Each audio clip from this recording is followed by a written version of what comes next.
Hi, it's Kim from the Shamrock Quilt Studio, and today we're going to talk about the Miss Kelly applique project that's finished. Imagine that. Grab something cool to drink and we'll be right back.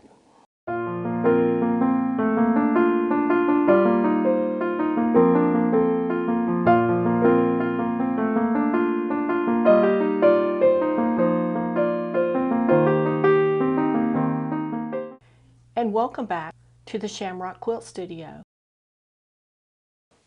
Hi! The day you finish a project is almost as exciting as the day you start. And today we're here to talk about a finished project. Miss Kelly. This is an applique project that we started a while back, and we learned some new techniques.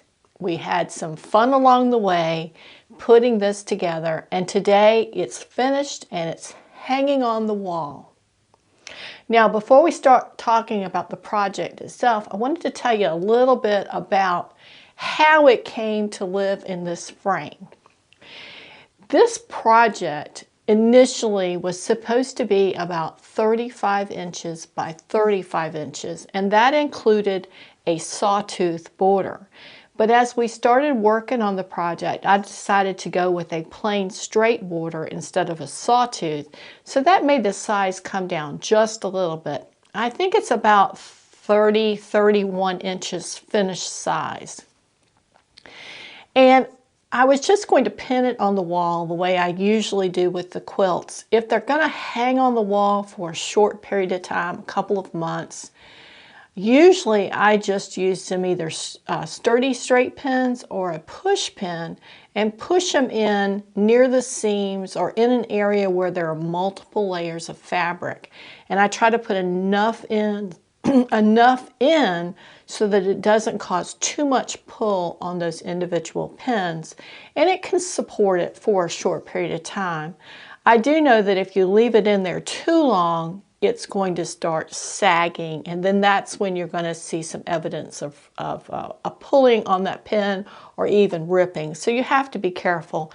And I will say too, if I had pets or small children around that might grab a hold of it and pull, I wouldn't use that method. But for me, this works. Now, this frame, I was walking through a Hobby Lobby and looking at what they had, and I needed a small easel. We used an easel with our Blue Star project, but I wanted something here on the table that could display what I was working on so that you could have a better visual description or visual example of what I was doing, so you could see that really well. And I did find one. They were clearing out a lot of their display pieces that they used to display things, and I don't know if it's their regular stock that they sold or not, but I found a great deal on a little easel. And I'm walking around and I noticed they've got some frames, and they've got some really large frames. So I peeked over there, and they just happened to have this frame. This was a custom-made frame, and it is, I think, 33 by 31, maybe something like that. And it's like that plus fractions. I mean, it was down to exact size, I think. And there's one little area in the very corner where it had a little bit of damage, and they came along and painted it. But it just seemed like it was fate stepping in to give me an almost square frame that was exactly the size that I was going to need for Miss Kelly. So for $10.88, I thought this was the way to go. So I bought this frame, and I've had it hanging around for a couple of months, just waiting on the right time, trying to decide if I wanted to permanently affix Miss Kelly in there, or if I wanted to use it in a different way. And I decided that this needs to be a rotating project of either something we're doing or something we're going to do. And the most effective way to do that is to use it essentially like a bulletin board. So fixed inside of this frame is a black piece of foam core board. And then that is hung on the wall. And on that foam core board, then I can use some pins or some push pins, like I just explained, to hang whatever we're working on. So we can constantly have something there, either displaying a project we're working on or something we've just completed. So today, that's Miss Kelly. So I wanted to talk to you a little bit about the project and how it's finished, and then what I have planned for it. On this one, we've got all the quilting done in the white section, and we've got a scallop border along the edges here. If you've seen some of the pictures that I posted in the community tab, you can see that with a little more detail. It turned out really well. The only thing I will say that I was a little disappointed about was the fact that the differences in the fabric from the background to the border was a little troublesome, because the background came together a little bit when it had so much quilting in it, and the border did not do so much. So there are some areas where it's a little wavy, particularly on this side over here. There are 2 or 3 little sections where it's got a little bit of a pucker.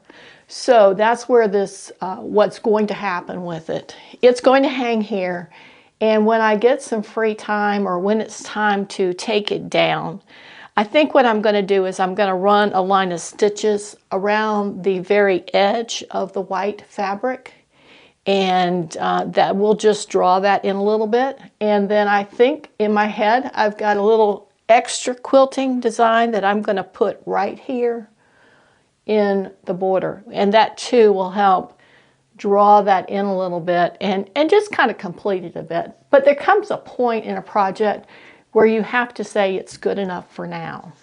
And as a matter of fact, one of my subscribers left me a comment not too long ago talking about going back and adding quilting, and the way she described her process was and I hope I'm getting this correct, she finished a project and then she would at random times decide it needed something extra. It needed an extra row of stitching, or it needed some area where the quilting needed to be a little heavier. And she would just go back in and quilt as she needed to. So I think that's the process we're going to use with this one. I have done that once before, where I had a quilt that I thought was finished, and the more I thought about it, the more I decided it needed more. And I think that's the case here. But this is finished, and in the description of this video, I am going to add in the link information for the pattern and the designer of this particular pattern, so that if you're interested in doing it, you can reach out and order that pattern. It is very reasonably priced. It is a very detailed pattern as far as all the pieces and how they all fit together. I don't think you would be able to do anything close to this without purchasing that pattern. So I would encourage you to do that if you're interested. And then if you need some guidance or some help, or you want to see how I did it along the way, go back into the playlist and check that out, because all the videos on this project are there. And I think we covered pretty much everything to do with this pattern in one or another of those videos. So I appreciate you sticking with me while we did this. I hope that there was some portion of this project that was helpful to you, and in the end, you enjoy the finished product as much as I did. We are going to leave this hanging up a little while so we can enjoy it and have something pretty to look at. Again, thank you so much for joining me. If you like this, give me a thumbs up and be sure to subscribe, and we'll see you next time here at the Shamrock Quilt Studio.